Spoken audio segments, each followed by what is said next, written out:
KBS 사장 청문회를 이틀간 강행하면서 지금 우리 다수 의원님들이 이렇게 항의 표시로 뭘 붙인 것은 뭐 이건 간사가 부족해서 저는 뭐 야당 간사나 위원장님에 대해서 비난하지 않겠습니다.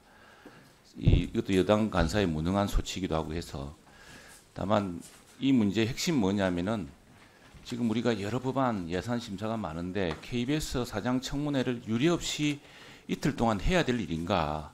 또 이걸 결정하는 과정에서 회의 시작 7분 전에 갑자기 그 의안을 바꾸는 이런 일이 용납될 일인가에 대한 강력한 문제 제기입니다. 이 문제는 여전히 해결되지 않았고 그래서 지난번에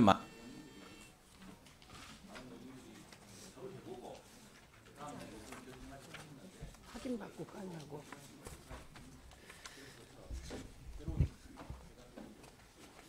저는 그 KBS 사장 후보자 인사청문회 관련하여 그것이 누구든 국회의원께서 하루로는 부족하다. 우리는 꼼꼼하게 청문회를 할 테니 이틀 해달라, 3일 해달라라고 요청할 때 하루로 끝내자는 안에 대해서보다는 이틀 하자, 3일 하자는 안에 힘을 실어줄 수밖에 없다는 점 말씀드리겠습니다.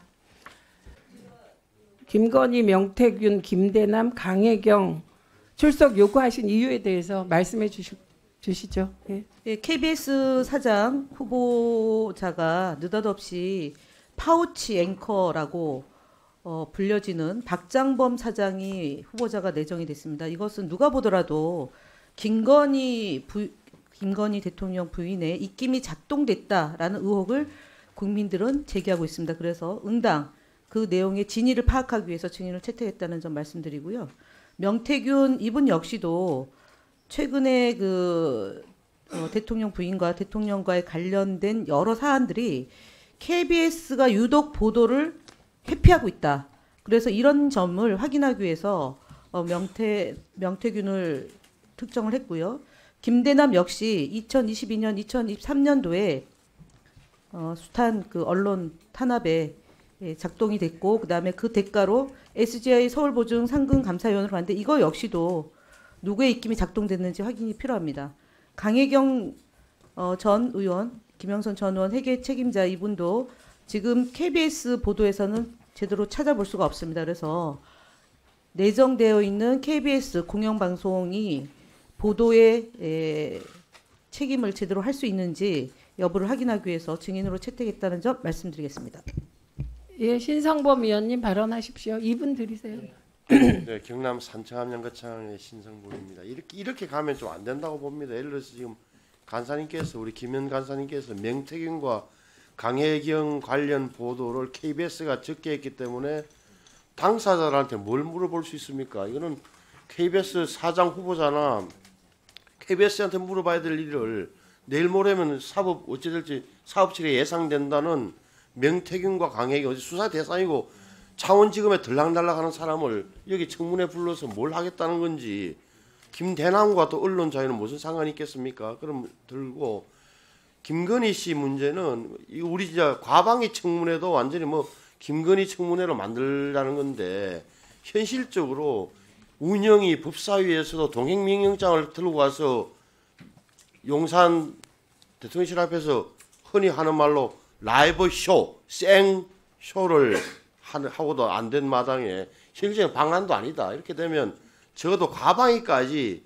김건희 여사 청문회로 만들려는 기도는 좀 우스꽝스럽다. 이거는 누군지 모르겠습니다만은 이 4명 김건희, 명태균, 김대남, 강혜경 정인 4명 요청은 철회하는 것이 상식적이라고 생각. 신성범 의원이 야당 의원이 제기한 증인 명단에 대해서 조목조목 반박을 했는데 저희는 여당에 대한 참고인에 대해서 반박하지 않았어요. 그렇다면 여긴 이동재 참고인은 KBS 사장 청문회랑 무슨 상관이 있습니까? 없습니다. 이분은 상관이 있다라면 지금 여당의 대표와 연관이 되어 있는 의혹을 제기됐던 분입니다. 당사자입니다. 그래서 제가 말씀드리고 싶은 것은 그래서 참고인에 대해서 각 당이 갖고 있는 의견을 가지고 협의가 된 부분도 있고 협의가 안 돼서 합의가 안 되면 표결로 가는 거지 않습니까? 그래서 제가 말씀드립니다.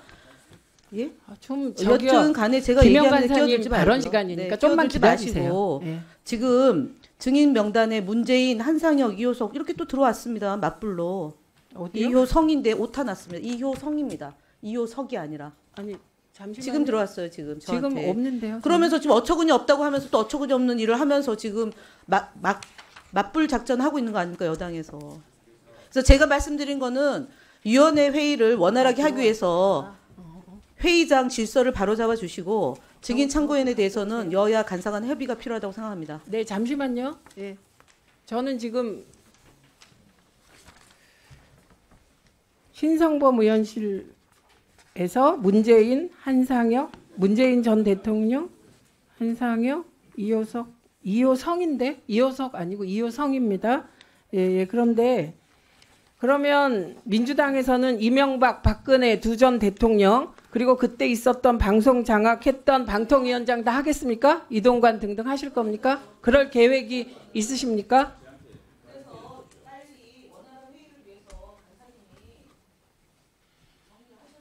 네, 제가 그 뜻을 충분히 듣고 정리하겠습니다. 예, 2분 드리겠습니다. 잠깐만요.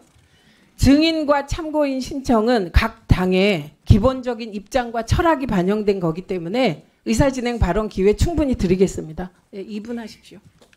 자, 우리 김영 간사님께서 그 빠른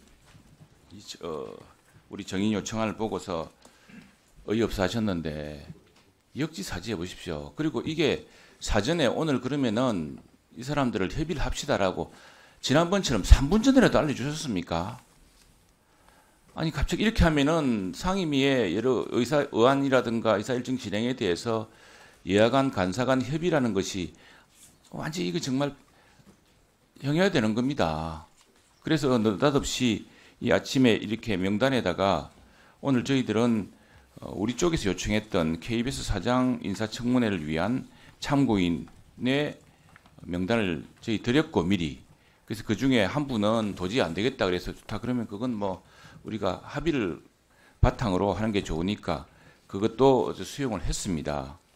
근데 갑자기 아침에 이 대통령 부인과 지금 현재 수사 중인 사람들 줄줄이 이렇게 명단을 내서 한다는 것 자체가 이게 정말 우리 과학기술정보방송통신위원회 상임위의 운영을 정상적으로 하겠다는 취지인지 아니면 그냥 정치 공세장으로 만들겠다는 것인지 이 일반 국민들이 오늘 다 시청하고 있을 텐데 어떻게 생각하시겠습니까?